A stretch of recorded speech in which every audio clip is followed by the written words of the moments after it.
So all the words I'm about to share with you are, how do they say it on TV? Are not the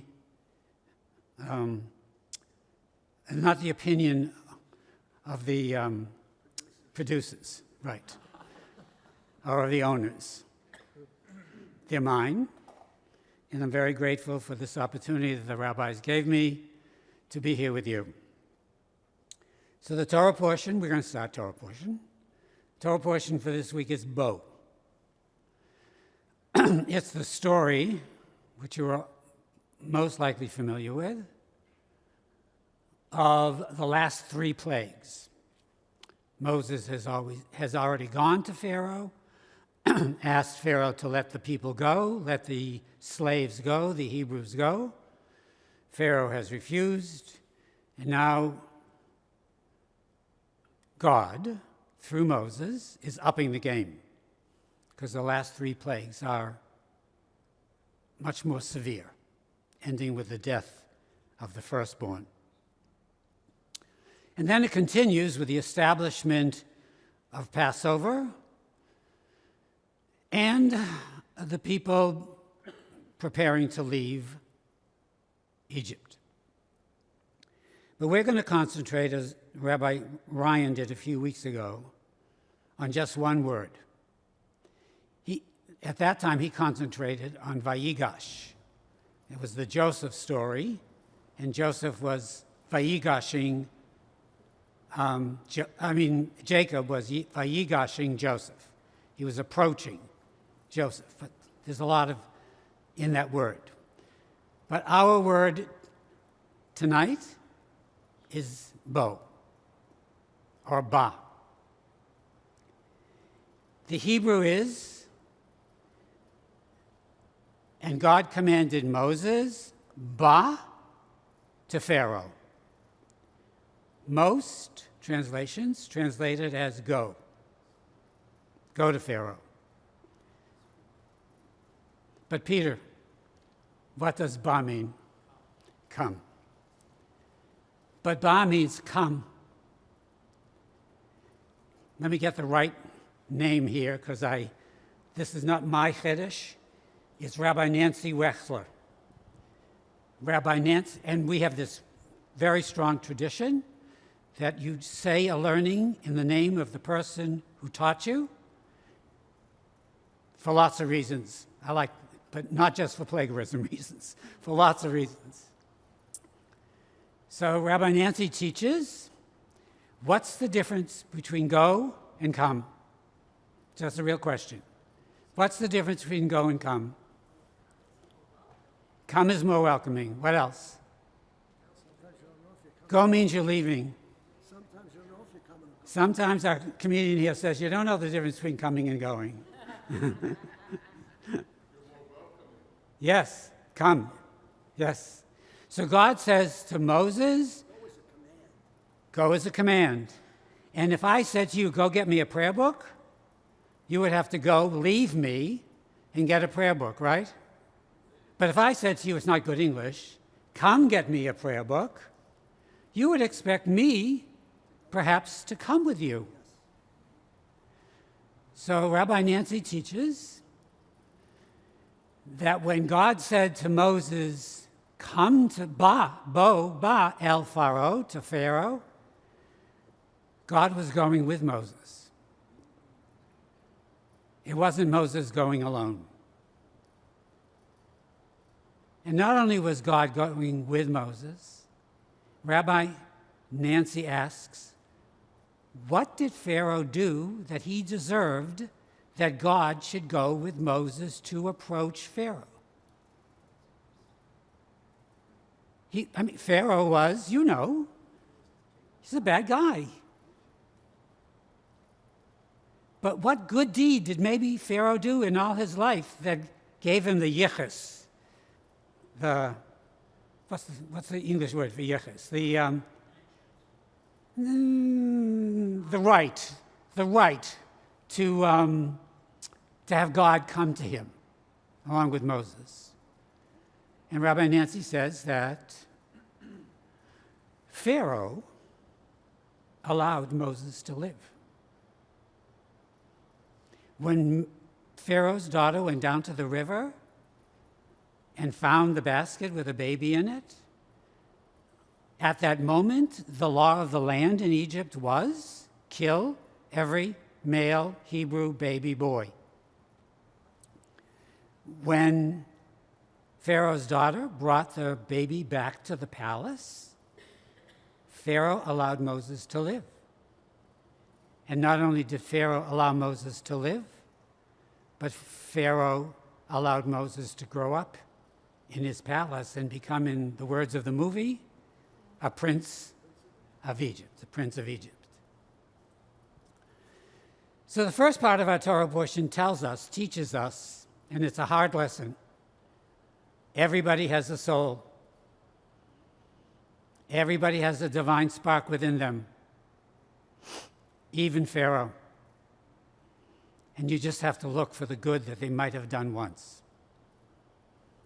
It's always a hard lesson because in the classroom, whenever you teach that lesson, Hitler always comes up. But the second part of the Torah portion is the part that's a little bit more controversial. The second part of the Torah portion is, and I have go unto Pharaoh and tell him, you know the rest of the sentence, to let my people go. But he won't let the people go. He doesn't let the people go. I got to find my transition here, everybody. I'm sorry. Right. And who are the people? We call them slaves, right? Hebrew slaves. But there's another. How did the Hebrew slaves get to Egypt?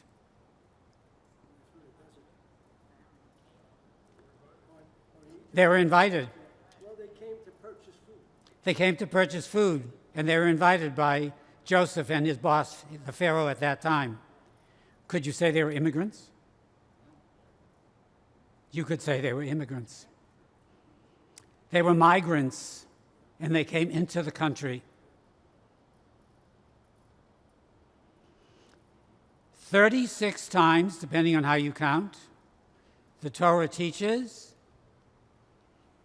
and I have 3 examples, show respect to those who reside among you, whether they be a citizen or a stranger.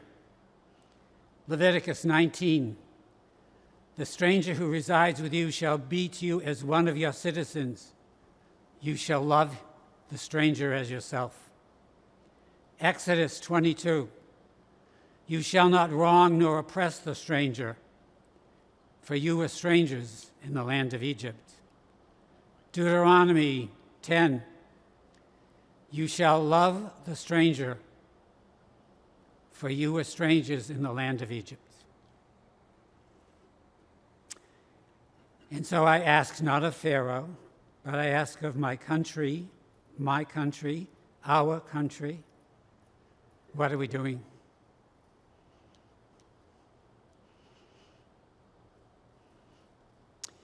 If those in this country want to make it a Christian nation again, not again, forget the word again, want to make it a Christian nation, 36 times their source text tells them,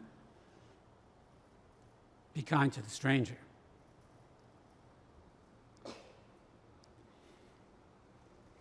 And this is not a sermon or words that are critical of any one individual, but of the system. Because if we have an immigration problem, then let's fix the immigration problem at its source.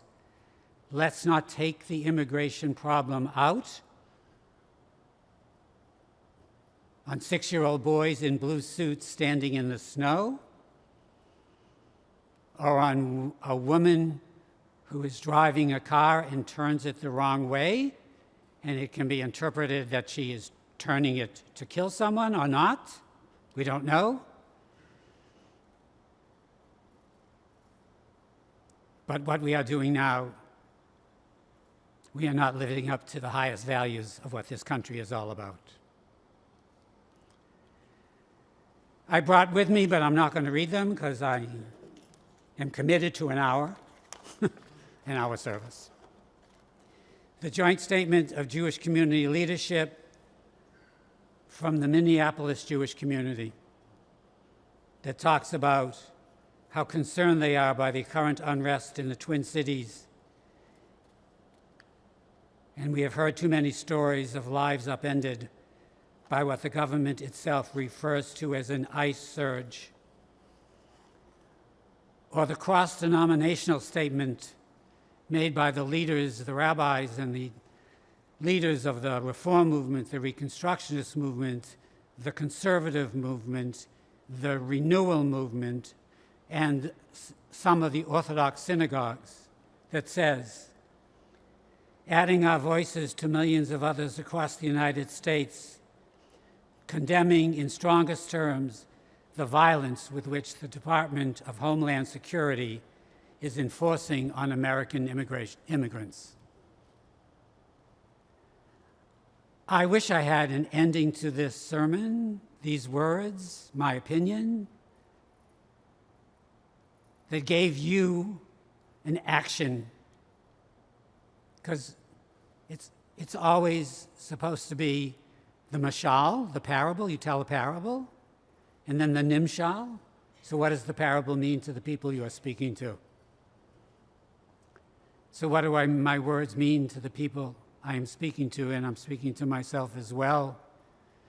Number one, everybody has a soul. You got to find the goodness in everyone, no matter how hard it is. And number two, we have to find a way to make our government responsible to the highest values once again. Shabbat Shalom.